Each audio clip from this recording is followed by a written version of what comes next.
Hey, Snips by Kelly paper crafters. Kelly Baxter-Fitzgerald here, and it's been ages upon ages since I had a lunchtime learning. But I wanted to come on before the November Stamp of the Month debuts and just show you a couple things and talk you through a couple things so you're not worried about it. Many of you have used heat embossing. I do not use heat embossing very often. Probably at Christmas time or getting ready for a wedding. If I'm going to send a wedding card, are those special times that I use embossing. I should use it more often. It's easy. Some people are deterred by it because it can be messy because there's a fine powder, but it really doesn't have to be. So this is what I created with the November Stamp of the Month, and I could not see myself going any other direction with this set.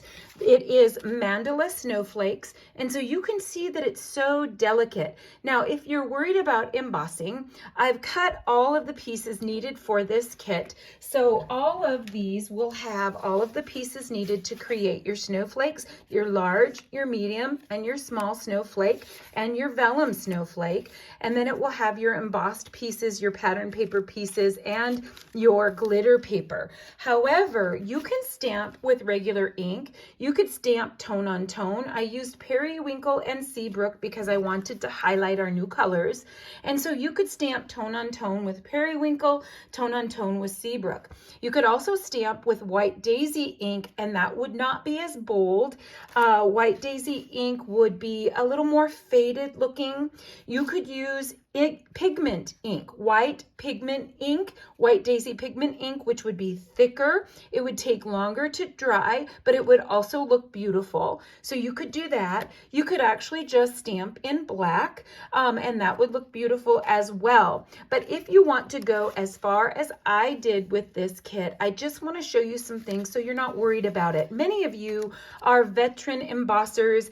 You are not afraid of it. You do it all the time. You're way more professional at it than I am. But for those of you that maybe never heard of it before, or for those of you that might be intimidated by it, it just creates these gorgeous raised lines. Excuse me. So here is an example of heat embossing on the vellum. And so I simply took the sheet of vellum that I gave you in your kit and stamped Versamark stamp pad on it.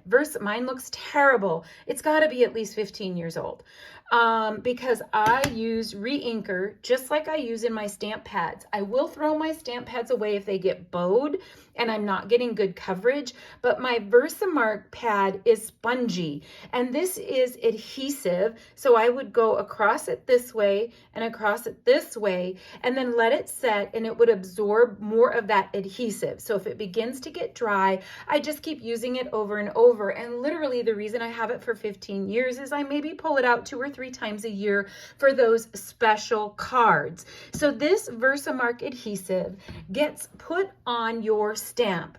Now this is already loaded, so you might be able to see that it's sticky. So I had already been using it, so you can kind of see that it's sticky. So what happens is you will stamp this into your Versamark pad and get this filled with adhesive. You will stamp either the cardstock or the vellum just like you would a regular stamp. You would sprinkle our Ranger White embossing powder on top of that, and then you would apply heat with a heat tool. This is not the same as a blow dryer. It gets super hot on the end, so do not burn yourself. It will melt your Versamat. It will melt anything that's meltable. So you don't want to hold your item up next to anything that's going to melt. And it is so fast, so quick, so easy. It's as easy as stamping. Some people feel like the fine embossing powder can get all over, but I'm going to show you a couple tips for that. And but it's as easy as that, and it makes this raised look, all these raised lines. You can feel it has a texture, wonderful for wedding cards and for Christmas. And we have all colors, gold, silver, red, different types that are like glitter types and tinsel types and tons of types. Okay, so I just wanted to show you today. It's been ages since I've done a lunchtime learning, and I have a couple of them that I want to do today. The sun isn't up yet, so I hope there's enough light, but here is one of the vellum pieces that I put in your November Stamp of the Month kit. And this is an anti-static pouch. We use this for a lot. Mine is so well used, it's stained. It basically has a cornstarchy substance in it, and we will put it on the back of stickers. When you tap it, you can see the powder come out, and when you rub the back of a sticker, it takes the adhesive off of it if you want to foam tape it and have it not bow down and stick down in other places.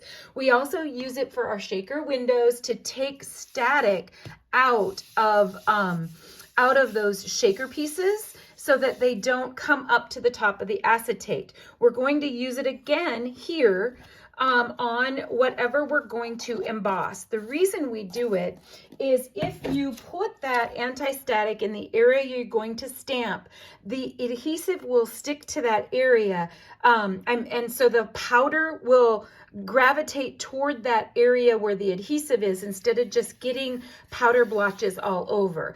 Now these are getting fussy cut out, so it doesn't matter as much if you get blotches around it. You can cut around them, but just in case you're doing something that's going to be on a page or something and you don't want to have extra blotches around of that powder. So I am going to, the other thing is a lot of times people are afraid that the adhesive from the embossing pad will ruin their stamps. So I use StazOn. Again, this is so tattered. It's probably even older than my actual adhesive, but you basically, it has a sponge on the tip and you rub it across your stamp and let it soak in a minute and you scrub it off and your stamp will be as good as new. So basically what you do is you come in with your stamp, you have it loaded on the block just like you would load a stamp or ink, and you're going to come into it. It's going to stick. If you do this, see how sticky that is? You're just basically going to cover your stamp just like you would a regular stamp. Do not push super hard. Come in, go straight down, and come back up. Whoops, come back up. All right, and so now you might not be able to see it, but you can see that adhesive has stuck to that vellum. Then I'm going to have a paper plate here, and even the cheaper paper plates are even better than, these were left over from a party, but the cheaper paper plates that bend are even better for embossing. I'm going to come here and I'm just going to cover that image with this fine embossing powder. Okay, and mine even has some stuff in it because I've used it over and over. I'm going to tap that off. If I feel like I haven't gotten good coverage, I'll come back over it. You can do that as many times as you want to.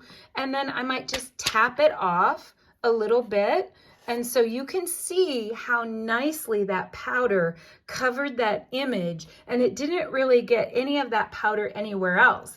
Now you can set this aside and do a whole bunch more so that you can heat them all at once. If I was going to do the 5-card kit, I would probably do all of my stamping and put the powder on all of them first. Then I would get my heat tool out and I would do the magic with it. But what I did is I contained all that fine powder into my paper plate, and then I can bend it. That's why the cheaper ones are even better. I can bend it, put another paper plate under it, put my embossing container here, and just pour that powder right back in and use it over and over. That is why it has lasted and lasted and lasted, because you can use it over and over and over. Now, before I do the magic, I want to show you what happens. I pulled this out of the garbage. I got up at about 1 in the morning because my husband was snoring and I didn't turn the lights on. They were really low and I couldn't see and I was pushing way too hard. So look how blobby that is.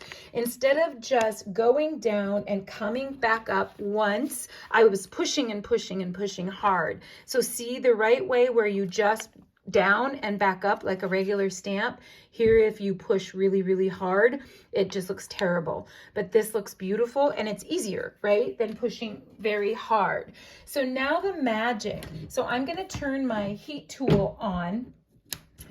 And I'm going to be careful when I have my heat tool on. I'm not going to touch it, and I'm not going to go downward toward my mat because I don't want to melt my mat. In fact, if I was doing this not on camera, I wouldn't have any of this under me. I would probably have wood or just a box or something that wouldn't matter.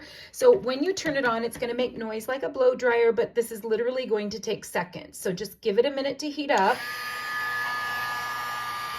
And you can see inside here will turn hot, fiery hot. Okay, just gonna let it go for just a second. Kind of awkward because I'm plugged in over here. And then you'll see when it gets hot enough, you'll see a change. And you will see, do you see what's happening? It's like changing and getting brighter right before your eyes. It turns from a dull powder to a raised, shiny, beautiful look. If it starts to feel hot on your fingers, just rotate it. You can use a tweezer or a tongue or whatever you want to do, but I usually just am trying to be careful. And it might not be perfect. I may not have stamped the perfect image. If you do heat it too much, it can actually get brown and yellow. You're actually burning it. It does not take much at all. Look at how gorgeous that is. And that is raised and it's ready to go. You can touch it right away. It is just such a gorgeous technique, and that's simply how easy it is. It is so easy. And then you can do that on all of your pieces and stack them with a foam tape. Put them on top of embossed pieces, and you just end up with gorgeous, gorgeous cards. So when this comes out and you see that it's embossed, you can make your own choice. You can do that with ink, you can do that with pigment ink, and you can now see that you could very easily do that with the White Ranger embossing powder. So if you don't have any tools, we do have the Close to My Heart embossing heat tool. We have all of the Ranger powders. We have the StazOn, and we have the Versamark. If it's not something that you think that you would enjoy, you certainly don't have to invest in that. Simply do your stamping with regular ink or pigment ink. I just wanted you to have an option and to know how easy that option is. Have a wonderful day, everyone. Have a good one. Bye.